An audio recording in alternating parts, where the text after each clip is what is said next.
Everybody, thank you for sticking around. So the Democrats had their convention, the state convention, on Saturday at the Hy-Vee Hall. I went for a little while in the early morning to kind of see what was going on. You've been to a lot of state conventions in your time, I would imagine, Doc. And what are the delegates of the county, the district delegates that come to these things? Are they more organized on the Republican side? Everybody kind of come in an orderly fashion and sit down and get ready. Yeah, the two styles is really fascinating to watch. We've talked about this before. It is like watching it's like somebody threw a bucket of cats into a little tiny bathroom. Is basically how the Democrats do it. Well, I'll tell you, because it was they had them all. They had all the delegates kind of organized by county.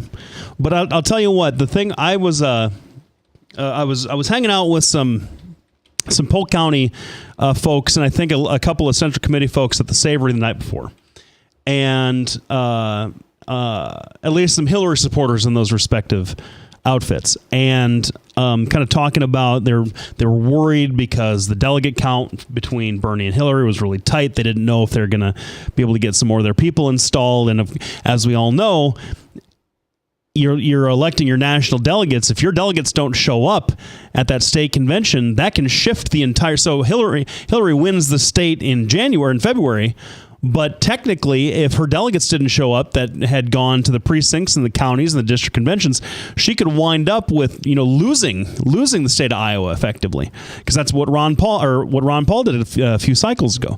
So they were worried about that. They were worried that the Hillary preference group would not turn out, because that's how these party folks tend to think. They tend to think everything's going to be a disaster, and they worry about everything until it happens. And so at the end of the day, in that regard, Hillary actually picked up a few delegates at the state convention. She widened her lead just a little, I think by 2, not by much, but those 2 represent thousands of votes that were swung. There was a delegate that was going to the national convention who actually at the state convention switched his allegiance to Hillary.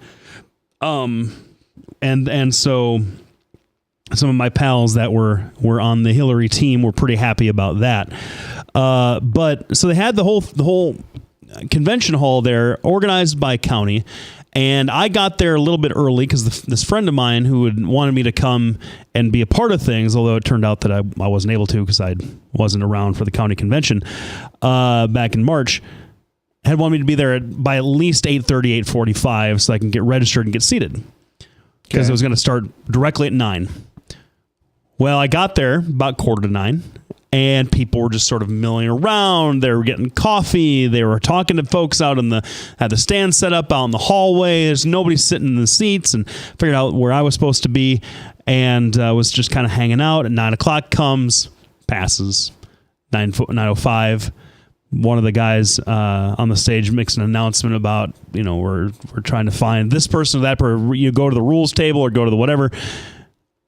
Delegates take their seats, and about 9:15, they're still kind of filling in. And 9:30, it was a half hour, 9:30, when the chair of the Democratic Party, Dr. Annie McGuire, gets up to start welcoming people, and people are still milling about and not taking their seat.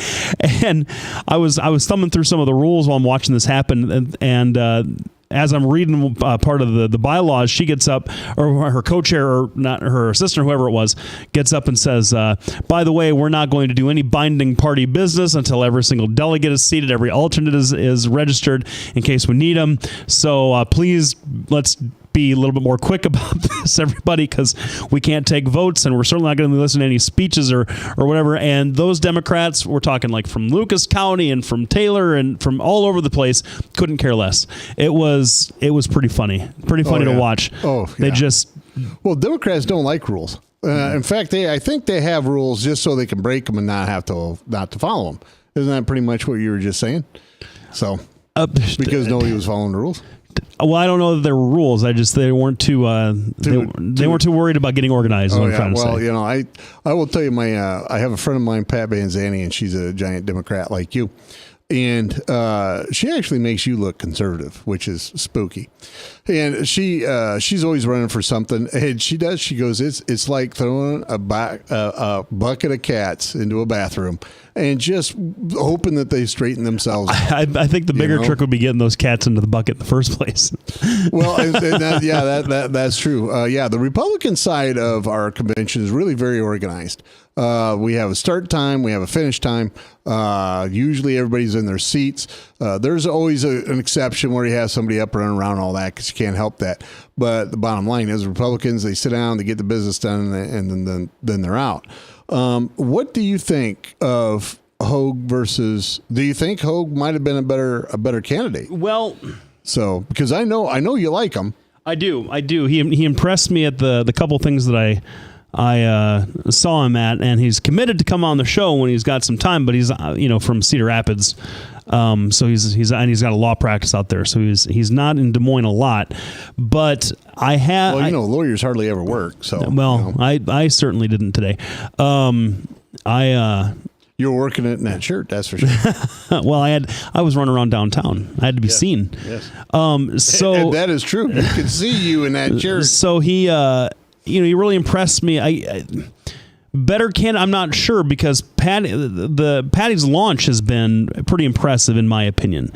Nobody that I talked to at these different party gatherings that I found myself in were, let's just say, I was much more pessimistic about Patty Judge's chances than anybody else. But so when I made the comment of, it's amazing to me that Chuck Grassley is probably the most vulnerable that he's been in 40 years, and we have probably one of the better known and better qualified candidates, certainly more so than a Christy Vilsack, not taking anything away from her. She certainly was a good candidate, but not great. Roxanne Conlon, same sort of thing. Lots of good name recognition, but not great candidates. Mm-hmm. Patty Judge, probably one of the better candidates that we've run. And my point was, and she's still going to lose by 20 points. And everybody kind of nodded their head that they agreed with me, except you could tell, I think people are starting to buy into the Patty Judge ticket a little bit on the Democratic side. I don't know if that's because they are delusional or because they're seeing numbers that I don't have access to as just a regular schmuck on the street, or if there really is a movement building up behind Patty Judge. I have no idea. It feels to me that Chuck Grassley can write his own ticket. That's how it's felt to me for years and years and years. And he is immensely popular. He has a lot of seniority and uses those arguments very effectively. But somebody did make a good point to me that I tend to agree with. I think I made this similar point to you. I think that a Democratic challenger, whoever it would have been, but I think Patty Judge is certainly strong. I think Rob Hogue, like I said, would have provided the best contrast to Chuck Grassley, just based on some of his voting record in the Senate, and also kind of just his style. His style is a little bit more gregarious than Chuck's. He cracks a lot of jokes. A lot of is very smooth with a crowd, not so folksy as Chuck. Yes. But I'll tell you what. If Patty Judge is able to nationalize this election and really get the Supreme Court nomination situation to stick to him, then I think it could be interesting, except that I don't think that Iowans care about that nomination issue as much as maybe it is on a national level. I just... They care more about water. They care more about, which Patty is not, admittedly, she's not great on. She doesn't support the lawsuit, the Des Moines Waterworks lawsuit of those 4 Northwest Iowa counties. Thinks that they should kind of give it up. Thinks that some of the costs should be borne on not necessarily on the farmers, but on ratepayers in the cities, which does not go over very well in the population areas. I may have that backwards. I can't remember, but she... So she's got some issues there, and he is going to be able to hit her with that. But her slogan is good, and I think that her message, she's got a message to pitch, as opposed to the I'm not Chuck Grassley. Yeah, and I think you're correct about that. We'll get into more of this analysis right after this break. We're going to be talking about Patty Judge, Chuck Grassley. We're also going to talk about David Young, and then we'll get more to the national scene with Hillary and Trump. Thanks everybody for tuning in. We'll be back right after this break. We couldn't do what we do without you.